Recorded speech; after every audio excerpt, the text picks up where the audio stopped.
ఒకసారి సజ్జల రామకృష్ణారెడ్డి ఏం మాట్లాడుతున్నాడో వినిపిస్తా. వినిపించిన తర్వాత గతంలో జగన్మోహన్ రెడ్డి ఏం మాట్లాడాడో మరొకసారి వినిపిస్తా. ఒకసారి వినండి. జాతీయ నగరం స్టోరీ చేసుకున్నా కూడా పోనీ విష ప్రచారం చేస్తున్నారు. ముగ్గురి మాటల్లో కూడా దొర్లింది ఒక్కటే ఏంటంటే ఎర్ర బస్సు కూడా రాదని ఎగతాళి చేసిన దగ్గరికి ఎయిర్ బస్ తెచ్చాము. అసలు జగన్మోహన్ రెడ్డి గారు ఎప్పుడు అలాంటి మాట అన్నారా, అనేది ఏ సందర్భంలో అన్నారు అనేది ఒక్కసారి ముందు నేను ఒక వీడియో ద్వారా ప్రజలకు చూపిద్దామని ఉద్దేశంతో. ఎన్ని ఎకరాల భూమి ఉంది తల్లి నీకు? 2 ఎకరాలు ఉంది సార్. 2 ఎకరాల భూమి ఉంది నీకు. పరిస్థితి ఏమిటి తల్లి ఇప్పుడు? మేము 2 ఆడపిల్లలు ఒక తమ్ముడు. 2 ఆడపిల్లలు ఒక తమ్ముడు. కానీ మేము చదువుకోవడానికి కూడా ఎర్రబస్సు లేని ఈ ఊర్లో ఎయిర్పోర్ట్ ఎందుకు సార్? చదువుకుంటా ఉన్నాము, మా గ్రామానికి ఎర్ర బస్సు కూడా రాదు. ఎర్ర బస్సు కూడా రాని ఈ గ్రామానికి ఎయిర్పోర్ట్ ఎందుకు సార్ అని అడుగుతా ఉంది నర్సయ్యమ్మ. అప్పట్లో వేల ఎకరాలు భూమి కావాలా, ఇక్కడ ఒక అంతర్జాతీయ ఎయిర్పోర్ట్ అంటే ఒక అంతర్జాతీయ నగరం, అమరావతికి లక్షల ఎకరాలు ఉన్నప్పుడు ఎయిర్పోర్ట్ 15,000 ఎకరాలు లేకపోతే కాదు. జగన్మోహన్ రెడ్డి కాన్సెప్ట్ ఏంటి? విశాఖపట్నంలో ఎయిర్పోర్ట్ ఉండగా కొత్తగా భోగాపురాన్ని ఎందుకు నిర్మించాలి? భోగాపురంలో ఎయిర్పోర్ట్ ఎందుకు నిర్మించాలి? ఎందుకు అంటే దాని కారణం కూడా జగన్మోహన్ రెడ్డి చెప్పుకొచ్చాడు. మేమైనా మాటలు కాదు, నీకు వీడియో వినిపిస్తాను. ఆ భోగాపురం చుట్టుపక్కల ప్రాంతాల్లో తెలుగుదేశం పార్టీకి సంబంధించిన అయ్యన్న పాత్ర గారు కావచ్చు, లేదంటే గంటా శ్రీనివాస్ గారు కావచ్చు, లేదంటే అవంత శ్రీనివాస్ అప్పుడు టీడీపీలో ఉండేవాడు. ఆయనకి సంబంధించిన భూములు కాబట్టి ఇక్కడ ఉన్నాయి. వాళ్ళ ముగ్గురు చంద్రబాబు నాయుడు గారి బినామీలు. ఇక్కడ ఎయిర్పోర్ట్ పెడితే ఆ భూముల విలువ పెరుగుద్ది, తద్వారా చంద్రబాబు నాయుడు గారు లాభపడతారో అని మాట్లాడుకొచ్చాడు. మెయిన్ కాన్సెప్ట్ అది. మీరు అసలు విషయాన్ని పక్కన పెట్టేస్తున్నారు. భూములు సేకరించేస్తున్నారండి, 15,000 ఎకరాలండి, 10,000 ఎకరాలు అని చెప్పేసి అప్పాబాయ కౌలు చెప్తున్నారు. కానీ ఆ రోజు అక్కడ సభల్లో జగన్మోహన్ రెడ్డి మాట్లాడిన మాటలో ఒకసారి నేను వినిపిస్తాను, వినండి. ఎందుకు ఊరికే ఎక్కడికి పోవు, గూగుల్ అలా కొడితే ఇలా వస్తాయి వీడియో లేవా ఏంటి? మీ జగన్మోహన్ రెడ్డి గారు మాట్లాడిన ఆనిముత్యాలు 1, 2 కాదు, ఇలాంటివి చాలా ఉన్నాయి మన దగ్గర. ఒకసారి విని తరించండి, మీకు అర్థమవుతుందిగా. ఇదిగో చిన్న వీడియో వినిపిస్తాం, తర్వాత ఇంకో వీడియో వినిపిస్తా, విను. తీసుకుంటే మేము ఏమైపోవాలి అసలు? మాకు ఎయిర్పోర్ట్ వద్దు, మాకు ఎయిర్పోర్ట్ వద్దు అంతే. మేము ఎయిర్పోర్ట్ వచ్చి ప్రాణాలనే ఇస్తున్నాం కానీ మా భూములు మాత్రం ఇవ్వం. రైట్, ప్రాణాలైనా ఇస్తాము కానీ భూములు మాత్రం ఇవ్వము. గట్టిగా నిలబడదాం. నర్సాయమ్మకు తోడుగా అండగా మనం అందరం కూడా గట్టిగా నిలబెడతాం, గట్టిగా నిలుస్తాం. ఒక మంచి అన్నల తోడుగా ఉంటానని కూడా గట్టిగా చెప్తా ఉన్నా. అవసరమైతే కోర్టుకు పోదాం, కోర్టులో దీన్ని ఆపేదానికి సర్వ విధాలా ఏమేం చేయాలో అన్ని చేస్తాం. మరి ఇది ఎవరు మాట్లాడింది? ఈ వీడియో మాట్లాడింది ఎవరు? జగన్మోహన్ రెడ్డి కాదా? ఈ వీడియోలో ఉన్న వ్యక్తి జగన్మోహన్ రెడ్డినా? జగన్మోహన్ రెడ్డి కాదా? కొంచెం చెప్పండి. ఆయనకి మాకు సంబంధం లేదు, ఆయన జగన్మోహన్ రెడ్డి కాదు, ఆయన జగన్మోహన్ రెడ్డి డూపు, ఆయన ఎప్పుడో వెళ్ళిపోయాడు, ఈయన అసలు జగన్మోహన్ రెడ్డి అని చెప్తారేమో రేపు పొద్దుట. ఆయననా మాట్లాడింది? ఆయన అసహ్యం ఎవరైతే ఉన్నారో ఆవిడ చాలా చక్కగా మాకు ఎయిర్పోర్ట్ వద్దు, మాకు ఎయిర్పోర్ట్ వద్దు అంటే జగన్మోహన్ రెడ్డి గారు ఏమన్నారు? కోర్టులో కేసులు వేసి అయినా సరే నేను ఆపేస్తానమ్మా, నర్సయ్యమ్మకి అండగా మేము నిలబడతాం అన్నాడు. అన్నాడా లేడా? రైట్, రెండో వీడియో చెబుతా. ఎందుకంటే మళ్ళీ ఇది కూడా మీరు ఎడిటింగ్ కటింగ్ అంటారేమో.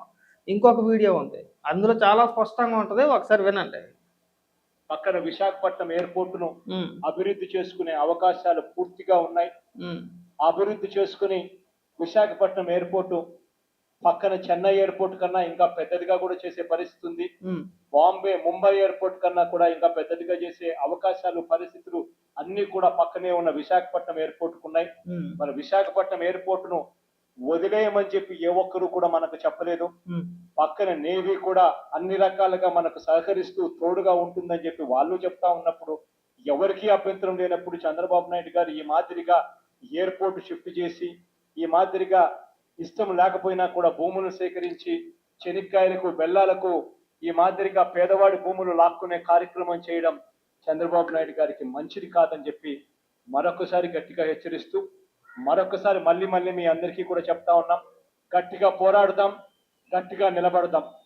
ఇంకొకటి కూడా చెప్తా ఉన్నా, కోర్టుకు కూడా పోదాం, కోర్టులో కేసులు వేసైనా కూడా గట్టిగా దీన్ని ఆపే కార్యక్రమం చేద్దాం. ఎట్టి విన్నావా? జగన్మోహన్ రెడ్డి మాట్లాడిన మాటలే. ఇంకా మీకు వీడియోలు వినిపించాలంటే అలాంటి వీడియోలు ఇంకా చాలా ఉన్నాయి. 1 కాదు 2 కాదు, 10ల సంఖ్యలో మీటింగులు పెట్టారు. 2014 నుంచి 2015 సారీ, ఎప్పుడైతే భోగాపురంలో మేము ఎయిర్పోర్ట్ నిర్మిస్తాం అని ఎప్పుడైతే చంద్రబాబు నాయుడు గారు అప్పుడు ప్రకటించారో ఆ రోజు డే 1 నుంచి 2019 ఎన్నికల వరకు ప్రతిరోజు, ముఖ్యంగా ఉత్తరాంధ్ర ప్రాంతంలో అక్కడ ఎప్పుడు పర్యటించినా సరే అక్కడ పెద్ద పెద్ద మీటింగ్లు పెట్టి పెద్ద పెద్ద సభలు పెట్టి ప్రతి దాంట్లోనూ కూడా భోగాపురం ఎయిర్పోర్ట్ని ఉద్దేశించి అసలు ఇక్కడ ఎయిర్పోర్ట్ నిర్మాణానికి మేము పూర్తిగా వ్యతిరేకం, ఎయిర్పోర్ట్ నిర్మాణం జరగడానికి మేము ఒప్పుకోము, నేను అధికారంలోకి వస్తే కనుక భూములన్నీ తిరిగి ఇచ్చేస్తాను, ఎయిర్పోర్ట్ నిర్మాణాన్ని నేను ఆపేస్తాను అన్నాడు. మరి దానికి సమాధానం చెప్పండి అయ్యా. ఊరికే ఎందుకు ఎడిటింగ్లండి గ్రీటింగ్లండి, అంత అవసరం ఏముందండి? అది జగన్మోహన్ రెడ్డి కాదా? ఇప్పుడు మీరు ఏదైనా పోరాటాలు చేయాలనుకుంటే ఏమని మాట్లాడాలి? మీకు ఏదైనా చేతనైతే ఒకవేళ అందులో ఏదైనా అవినీతి జరిగితే ఇదిగో పలానా అవినీతి చేసేది, దీనికి సమాధానం చెప్పండి అని చెప్పేసి అని అడగాలి. అక్కడ రైతులందరితో ఏమని మాట్లాడుతున్నారు మీరు? నేను వస్తే మీ భూములన్నీ తిరిగి ఇచ్చేస్తాను, ఈ ఎయిర్పోర్ట్ని ఎలాగైనా ఆపేస్తాను, కోర్టులో కేసులు వేస్తాను అని మాట్లాడింది మీరు కదా. దాదాపు 130 కేసులు వేశారు మీరు ఆ ఎయిర్పోర్ట్కి సంబంధించి. మళ్ళీ మీరు అధికారంలోకి వచ్చిన తర్వాత వేసింది మీరే కాబట్టి ఆ 130 కేసుల్ని విత్డ్రా చేసుకున్నారో మరి సాల్వ్ చేసారో ఇంకోటో తెలియదు. ఆ 130 కేసుల్ని పరిష్కరించి తర్వాత 2023లో ఏదో మీరు సొంతంగా అంటే మీరే శ్రీకారం చుట్టి శంకుస్థాపన చేసినట్టు ఒక బిల్డప్ ఇచ్చారు, ఒక కవరింగ్.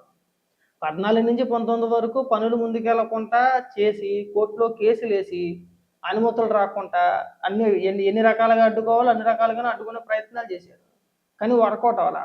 14 నుంచి 19 మధ్యలోనే అప్పుడే చంద్రబాబు నాయుడు గారు అధికారంలో ఉండగానే ఎయిర్పోర్ట్కి సంబంధించిన అనుమతులన్నీ కూడా తీసుకొచ్చారు. మనోడు చేసింది ఏమీ లేదు. 2019 ఎన్నికల ముందు శంకుస్థాపన కూడా చేశారు. మరి అందరూ మీరు చేసింది ఏముందని అడుగుతున్నా. ఇక్కడికి వచ్చి ఏమని మాట్లాడుతున్నారండి? లేదు నేనే కట్టాను. ఎలా కట్టారు, ఎప్పుడు కట్టారు, ఎప్పుడు ఆలోచించారు, ఎప్పుడు ప్రకటించారు? దానికి సమాధానాలు ఉండవు. ఇవాళ ఓపెన్ అవ్వగానే క్రెడిట్ మొత్తం జగన్మోహన్ రెడ్డికి ఇచ్చేయాలి. అసలు ఏ విధంగా ఇస్తారండి? వద్దని చెప్పేసి అని వ్యతిరేకంగా అన్ని పోరాటాలు చేసిన వ్యక్తి గట్ట ఇవాళ క్రెడిట్ ఇచ్చేస్తారా? కనీసం మాట్లాడడానికి మీకైనా సిగ్గు ఉండాలి, వినటానికి మాకైనా సిగ్గు ఉండాలి. ఇంకెప్పుడు కూడా ఇలాంటి పనికి మాలిన రోత డైలాగులు కొట్టవద్దు సజ్జల. అది గుర్తుపెట్టుకుంటే బాగుంటుంది. విని మాకు చిరాకు వస్తుంది, మీ మాటలు వింటే జనాలు నవ్వుకుంటున్నారు.